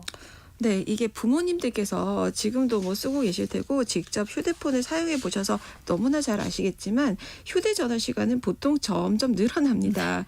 당장 부모님의 하루 사용 시간을 앱을 통해 확인해 보시면요. 내가 이렇게 많이 핸드폰을 썼다고 하고 놀라실 가능성이 높아요. 네. 우리 아이들도요. 막상 자신의 휴대전화 사용 시간을 진심으로 실사용 시간보다는 굉장히 적게 스스로는 여기고 있는 경우들이 있거든요. 그러다 보니까 먼저 핸드폰 기본 앱을 통해서 사용 시간을 같이 확인해 보시고요. 거기에 따라 얼마씩 앞으로 줄여볼 수 있겠는지 함께 논의를 해보는 것이 좋겠습니다. 이게 나는 별로 안 했다고 생각을 하니까 그 부모가 좀 그만하라, 좀 줄여라 이런 소리가 그저 잔소리로만 여겨지는 것이라서요. 실제 본인의 사용 시간을 객관화시키는 과정이 첫 단계라고 볼 수 있겠어요. 근데 아이 입장에서는 방학인데 숙제, 뭐 공부 이런 거 보다는 놀고 싶은 마음이 클 거 아니에요. 그러니까 게임이나 휴대전화 사용 문제로 갈등이 있다면 마냥 다그치기보다는 부모가 뭔가 다양한 활동을 좀 계획해 주는 것도 필요할 것 같아요. 네. 실은 놀고 싶은 마음 지금 우리도 다 가지고 있죠. 그럼요. 그래서 누구나 다 놀고 싶은데요. 특히 이제 방학이라는 기간은 충분히 놀도록 해줘서 창의성의 기반을 마련하고 또 성장을 도모하게끔 하는 것이 원래 목적이기도 하잖아요. 근데 그 시간이 뭐 방학에는 무한정 게임을 해라는 시간은 아니지 않습니까? 네. 사실 우리 부모들도 너무 게임과 SNS 같은 미디어 사용을 정말 많이 하고 있습니다. 그러다 보니 이전에 비해 생각보다 아이들과 보내는 시간이 적을 때가 사실 많아요. 그래서 방학 때는 지난 학기 교과서에서 다루었던 혹은 다음 학기 교과서에서 다룰 그런 문화 유적지라든지 박물관이나 미술관 등을 관람하고 아니면 도서관에 가서 이제 매일 좀 책을 읽는다든지 도서관 휴게실에 가서 간식을 사 먹기도 하고 또 체력을 보충하기 위해서 동네 작은 산을 등반한다든지 이렇게 방학 때 아이들과 할 수 있는 게임에 유익한 일들은 정말 셀 수도 없이 많습니다. 그러려면 실은 부모부터 스스로의 온라인 미디어 사용 시간을 확인하고 필요하다면 제한하는 것이 우선이겠습니다.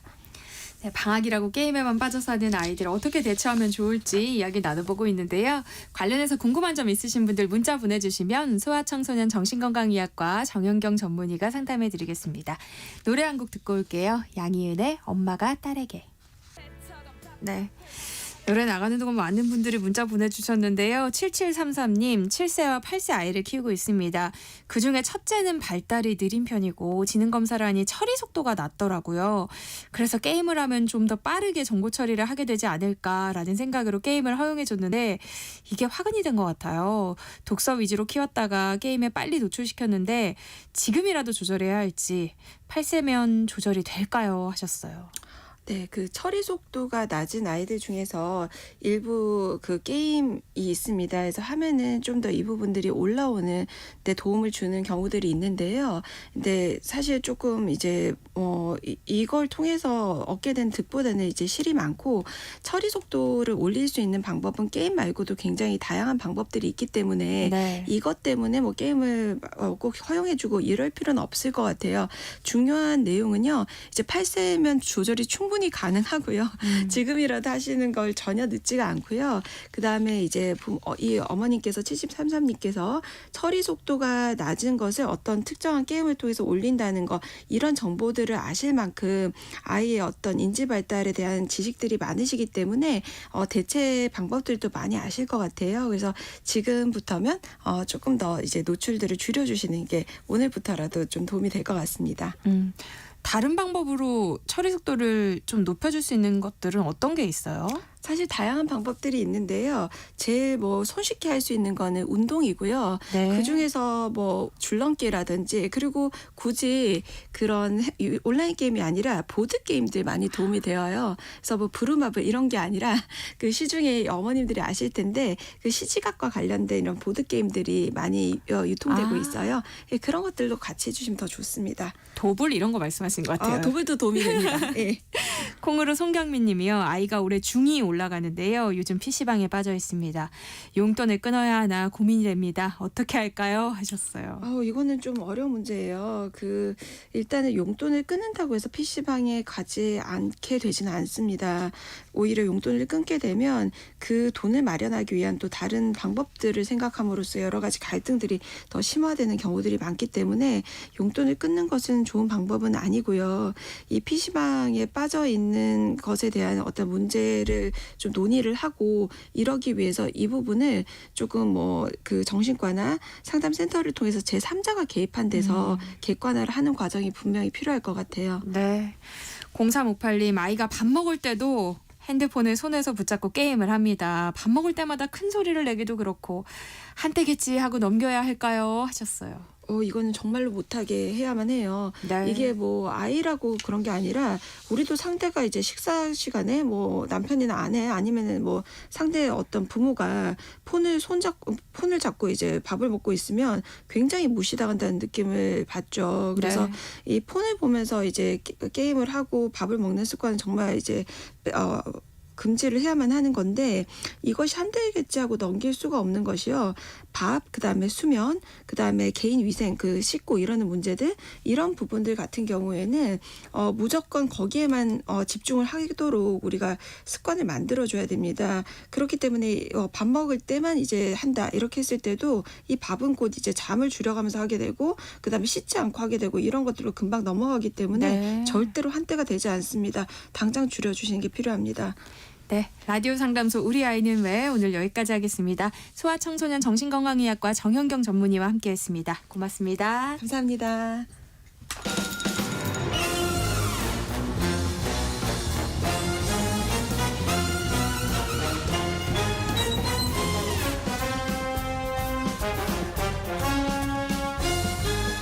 목요일은 공연을 소개하는 시간입니다. 라디오 객석 1열 목공소 공연 제작사랑 안영수 대표와 함께합니다. 어서 오세요. 예, 안녕하십니까. 목공소 사장 안영수 인사드리겠습니다. 네, 오늘은 어떤 공연을 소개해 주실지 기대가 되네요.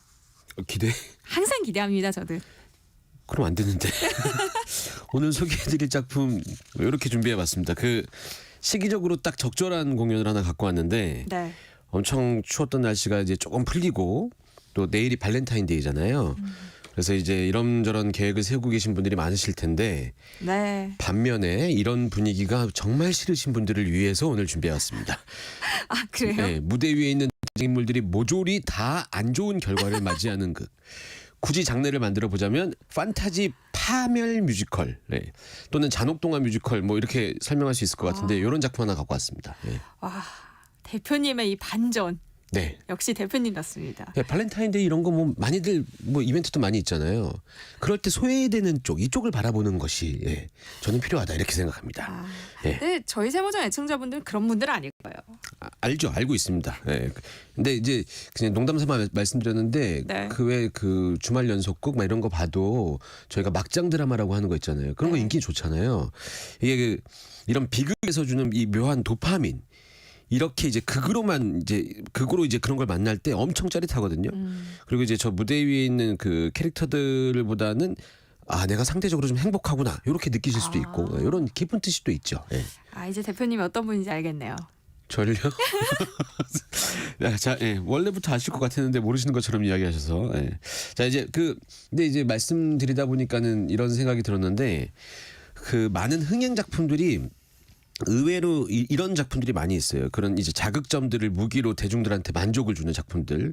제가 많이 예를 들었었는데 그 지금도 공연하고 있는 지킬 앤 하이드. 여기에 지킬 박사도 본인 몸에 말도 안 되는 실험을 하는 이런 묘한 이 괴상한 캐릭터고 그 레베카라는 유명 뮤지컬의 댄버스 부인도 아주 병적인 집착이 만들어내는 비극을 다루고 있는 뮤지컬이고요. 프랑켄슈타인 우리나라 창작 뮤지컬인데 굉장히 대단한 성공을 거두고 있는 이 창작 뮤지컬 프랑켄슈타인 역시 죽은 신체를 활용한 실험이 괴물을 만들어내는 이런 이야기거든요. 근데 이제 보통 이런 작품들은 대극장에서 약간 그 이야기는 너무 그런 얘기인데 여기에 멋지고 웅장한 음악 같은 것에 포장되어서 이제 매우 매력적인 작품으로 평가됩니다. 근데 이제 소극장의 경우는 비극은 그냥 비극으로 정말 비참하게 표현될 때가 굉장히 많거든요. 어떤 차이인지 좀 예를 들어서 설명해 주시면 이해가 쉬울 것 같아요. 저도 이제 이거 대본 쓰고 오늘 분석 그 자료 준비하면서 생각했던 건데 대극장에서 비극을 표현한 넘버들, 뮤지컬 넘버들 이런 것들을 쭉 듣고 나면 이 넘버의 가사랑 상관없이 음악 자체가 너무 멋있으니까 비극적인 가사를 담고 있는데도 노래가 끝나고 나면 박수가 나올 때가 많아요. 네. 저 사람이 악역이건 뭐 좋은 역할이건 상관없이 음악이 너무 소화를 잘하면. 근데 이제 소극장에서는 비극을 표현한 넘버들을 딱 부르고 나면 넘버가 끝나고 나면 이제 가사나 상황에 집중을 하는 관객들이 박수를 칠 수 없는 분위기를 느낄 때가 많거든요. 그래서 저도 이제 평소에 생각 못했는데 이제 이렇게 이번 주 준비하다 보니까 이게 좀 괜찮은 분석인 것 같다 이렇게 스스로 좀 생각이 되더라고요. 저도 좀 듣고 나니까 그런 것 같아요. 설득되죠. 이거 자세히 찾아보면 안 그런 거 많거든요. 근데 이제 먼저 주장하고 나가면 요거 이제 받아들여집니다. 학설로 이제 되는 거죠. 저희 근데 아직 어떤 공연 소개해 주시는지 제목도 얘기 안 한 거 아세요? 제목이 뭐가 중요합니까? 이런 내용이 있다는 게 죄송합니다.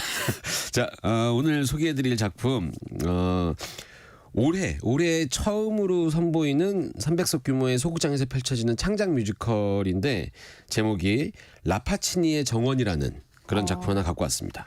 창작 초연이네요. 예. 와, 안 대표님의 소개가 더 중요하겠어요. 예, 제가 이제 소개를 잘 해드려야죠. 이 작품 심지어 그 공연을 원래 좋아하시는 분들께도 아직 많이 만나보지 못한 분들이 많으실 것 같은 신작 뮤지컬이거든요. 시작한 지도 얼마 되지 않았고, 네.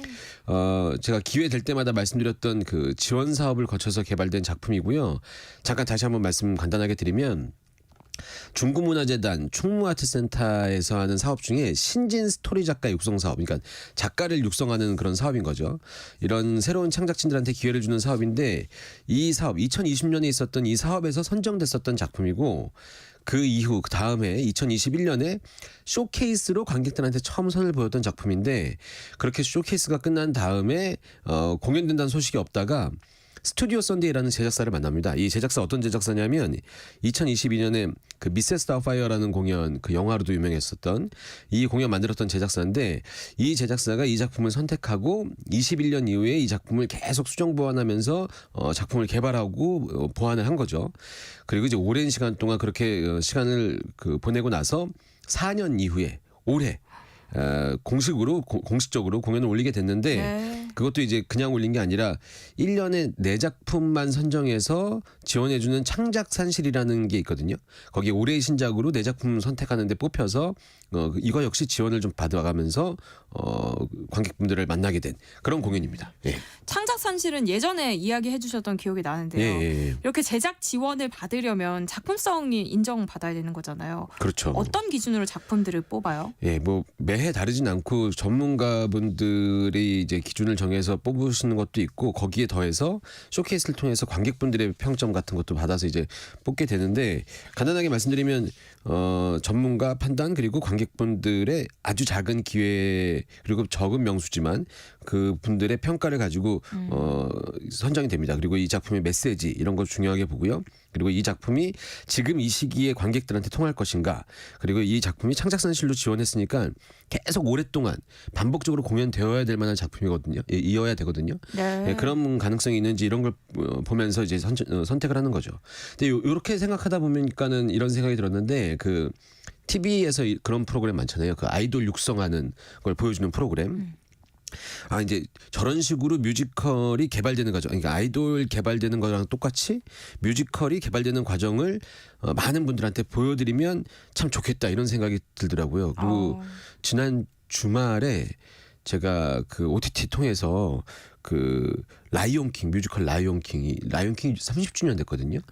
30주년 기념해서 헐리우드 홀이라는 곳에서 크게 콘서트를 한 영상을 봤어요. 근데 거기 1994년도에 애니메이션 처음 더빙했었던 사람들의 인터뷰도 들어가고 1997년도에 처음 공연했었을 때 그 심바, 그 멧돼지 막 이런 역할을 했었던 사람들이 인터뷰가 들어가서 이런 기록들이 다 남아 있으면 나중에 정말 이 작품이 명품처럼 만드는데 큰 도움이 되겠구나. 네. 이런 생각이 들더라고요. 그래서 이제 이렇게 창작산실 같은 프로그램을 통해서 개발되는 작품들은 이런 아카이브, 이런 자료들을 좀 잘 모아놨다가 우리나라의 창작 뮤지컬도 그렇게 좀 기록적으로 좀 멋있게.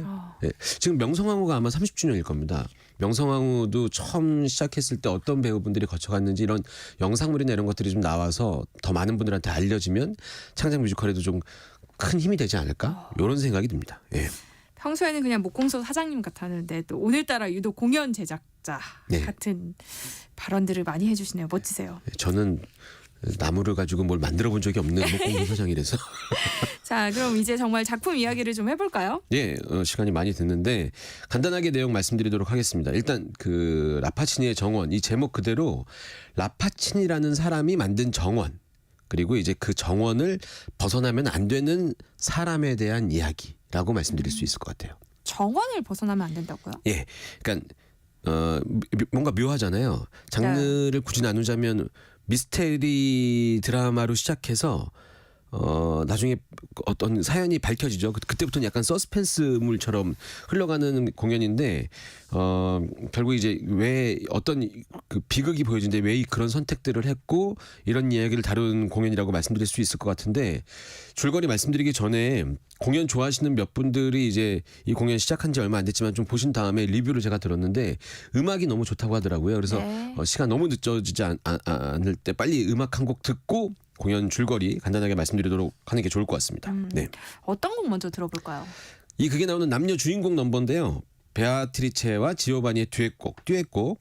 전형적인 사랑 넘버처럼 들리는데 이제 가사 들어보시면 이제 여러 가지 복선이 좀 느껴질 수 있는 곡이거든요. 약간 어두운 느낌이고 이 어둠 속에 갇힐 수 있다면이라는 넘버. 요거 한번 들어보시면은 공연 줄거리 들으시는데 좀 도움되실 것 같습니다.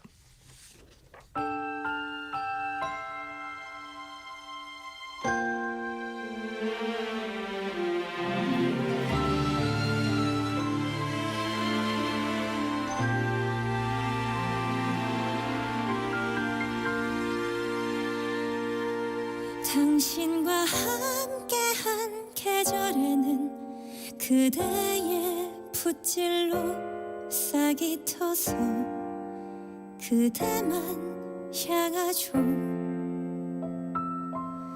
닿을 수 없는 당신이 멈출 수 없는 마음이 난 무서워요.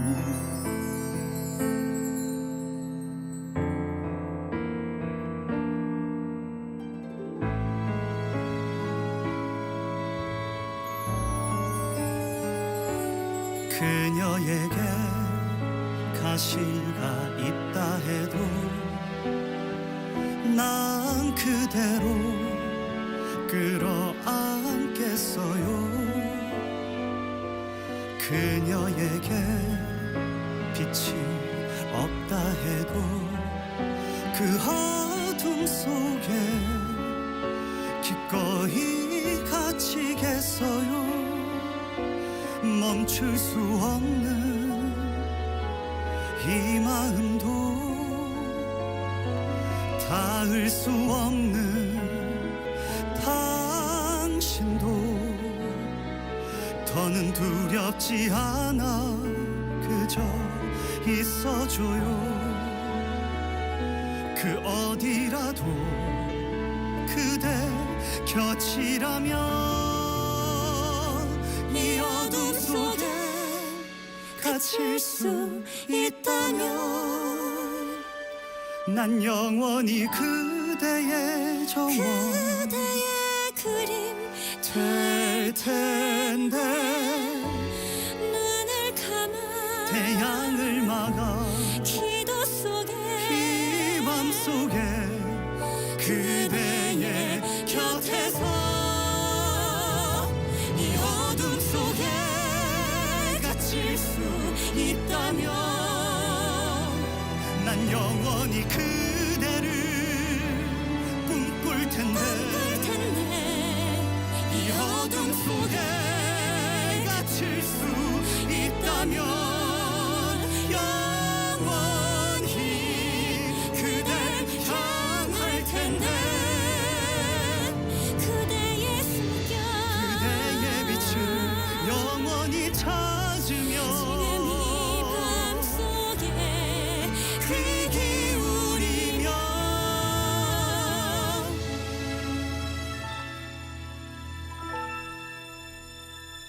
이 어둠 속에 갇힐 수 있기를 난 영원히 그대만 헤매기를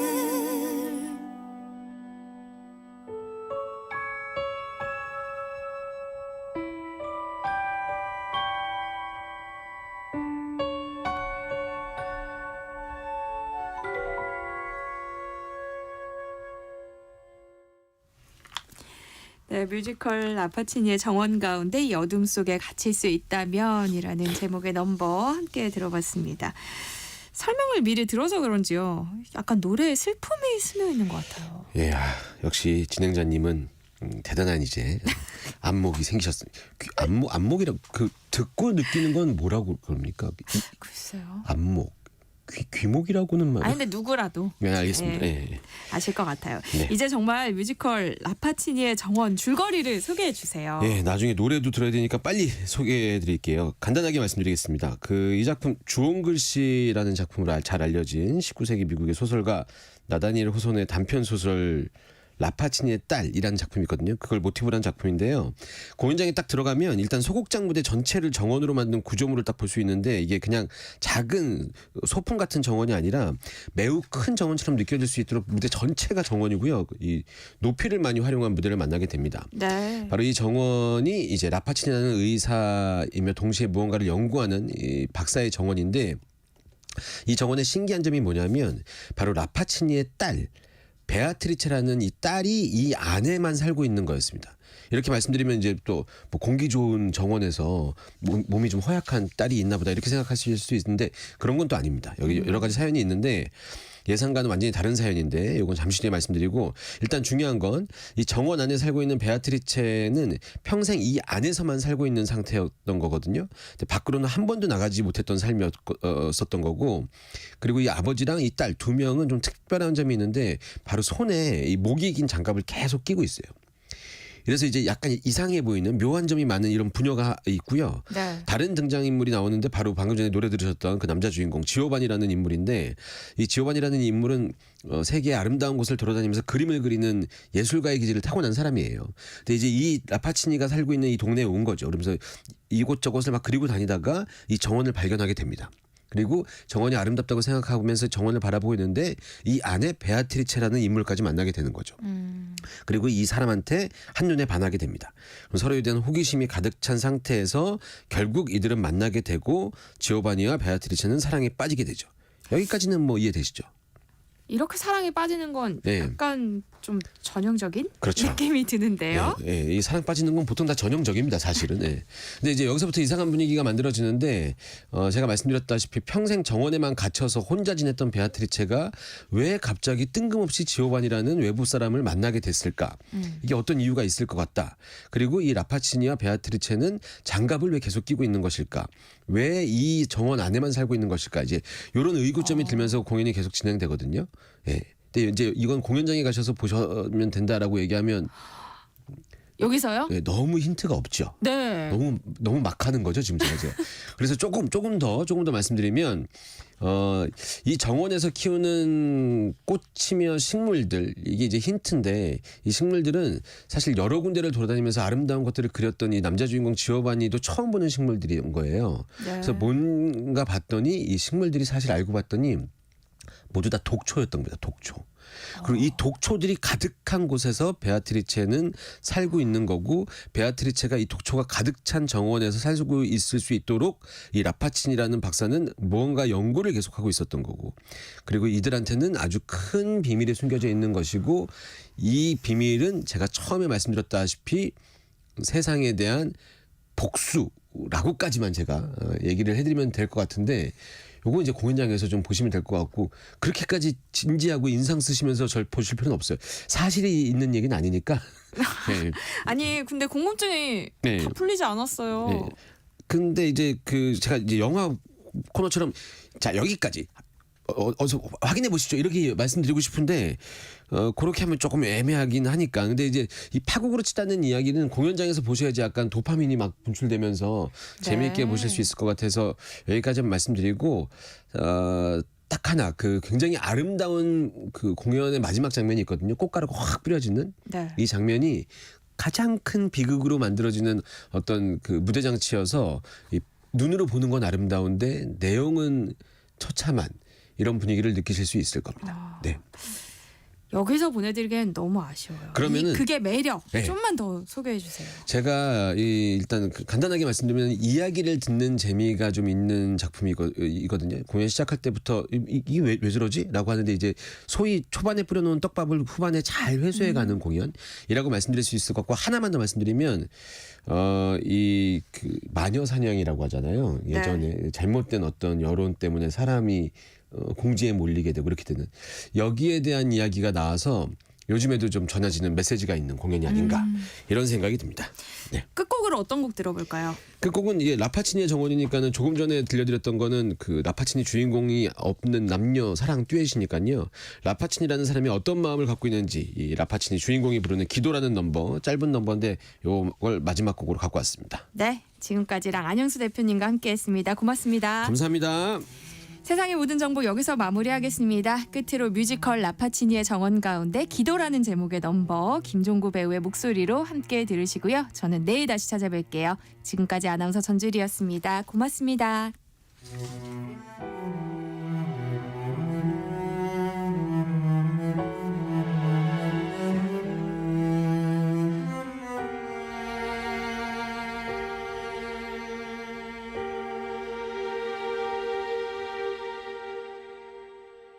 하늘에 계신 나의 주여, 당신이 줄 수 없는 평안을 여기에,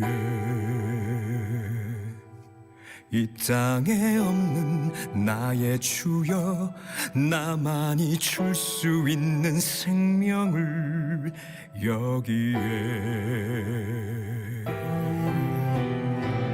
당신은 고통을 가르치고 유한한 인간을 보게 했네. 당신의 무력함을 증명하여 내가 직접 이 자리에 서 있어. 꽃망울 터지는 탄생부터 잎사귀 떨구는 죽음까지 생명과 죽음을 피우리라. 이 땅에서 이루리라 반드시. 영혼을 빼앗길 향기부터 선악을 판단